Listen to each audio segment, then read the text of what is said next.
Welcome to Lined Musings. Today I'll be taking you through my Hobonichi Weeks for 2023, which I have moved into for December. My weeks is currently being housed in my Traveller's Notebook standard size in the camel leather. I am hoping to get the Galen leather Hobonichi Weeks cover that I can insert into this Traveller's Notebook as well, but I'm just waiting for that to come back in stock. Until then, this will do the job.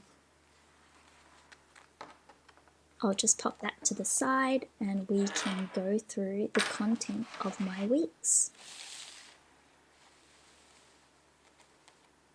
I am using the clear cover by Hobonichi just for that added layer of protection.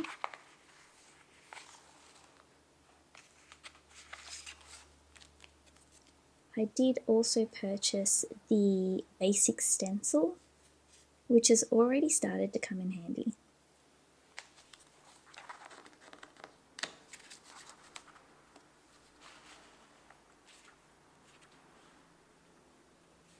On this page, I have stuck on the card that came with the Hobonichi Weeks. It just has some information about Juzo Itami, whose illustrations are on the design of this week's cover.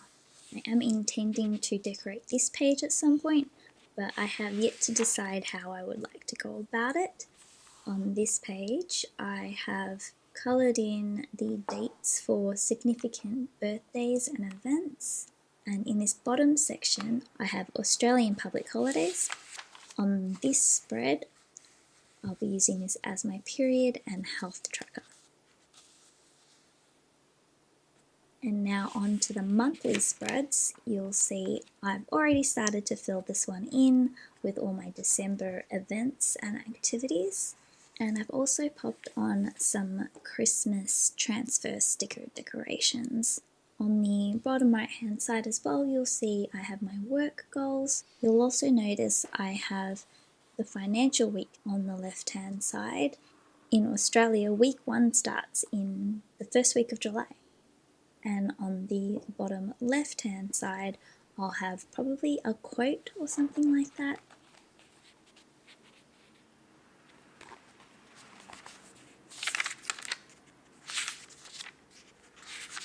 You'll also see I have some of these stickers with the public holiday printed on them. These are from 1521 Studio on Etsy and they fit perfectly in this monthly spread. I also am using the copper index clips by Midori to make it easier to flick through specific sections in my weeks.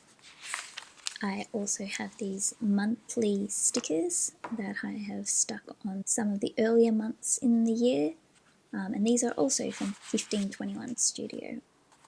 Now I'll just flick to the weeks pages. On the left hand side I have my work tasks,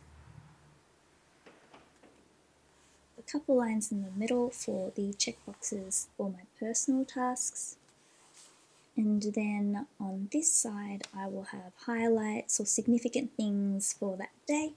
I have my habit tracker, my inbox, which will be the high priority tasks for work that week.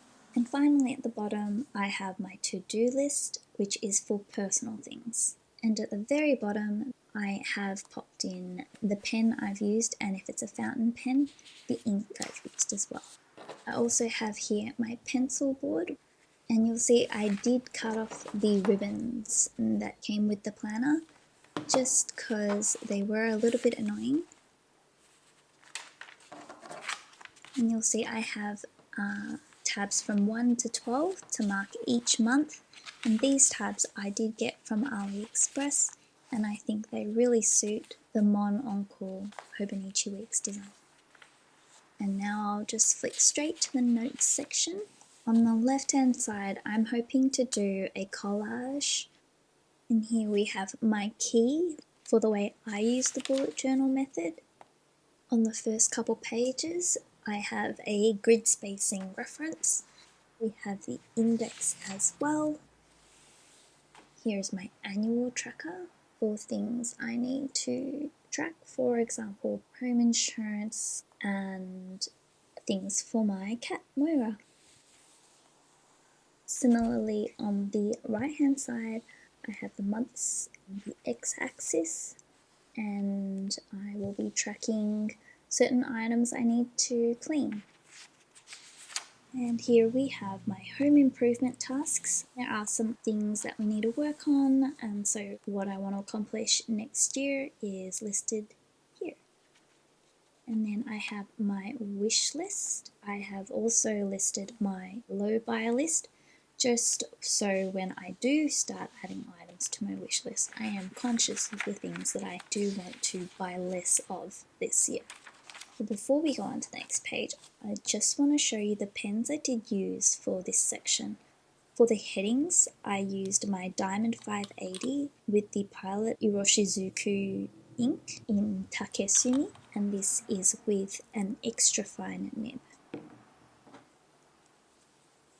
I also have been using the Pilot Vanishing Point in extra fine for my weeks pages.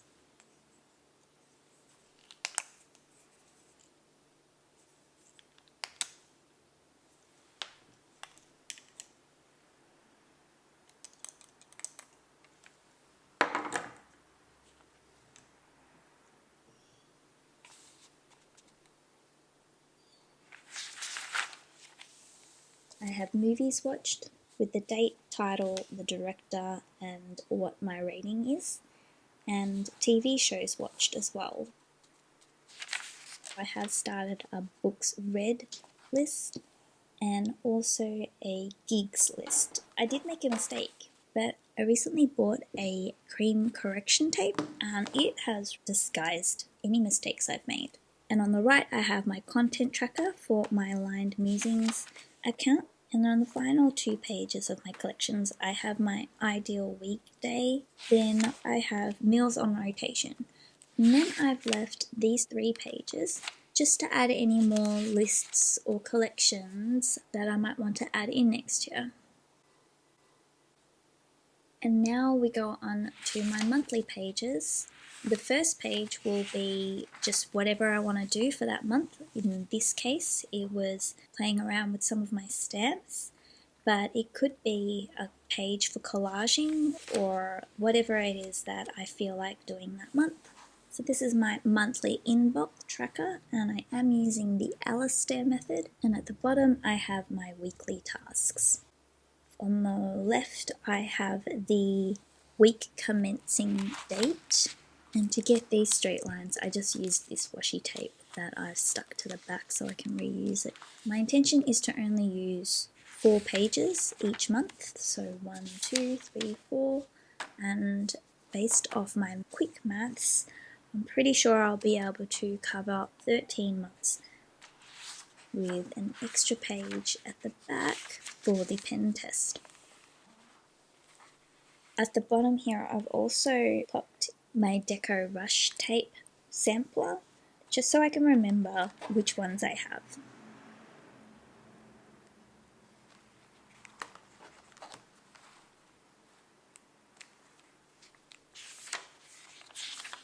I'll be using the favorites pages for my favorites for the year. For the My 100 pages, I've actually split this up into 4 lists. So that would be 25 items for each list, and these are going to be things for me to try in 2023. So I've got recipes, restaurants, albums, and some songs on my base. I'm just going to skip the next section because that has my passwords. I'm not sure what I'll be doing on these 2 pages. And then we have the 365 days checkoff sheet. I did buy some micro dot stickers from 1521 Studio as well, and I think they all fit on these circles. I'm thinking a mood tracker, but we'll see. And that's the end of the tour of my Hobonichi Weeks for 2023 so far. I just want to add in here as well that a lot of the layouts and ideas that I have in this planner is based off Lindsay Scribbles, who is the planner queen. And I just really loved the way she had it done, so I have replicated that for my own planner too. I hope you enjoyed seeing what my week's planner will be like for the next year. If you liked the video, please like and subscribe, and I will see you in the next video. Bye!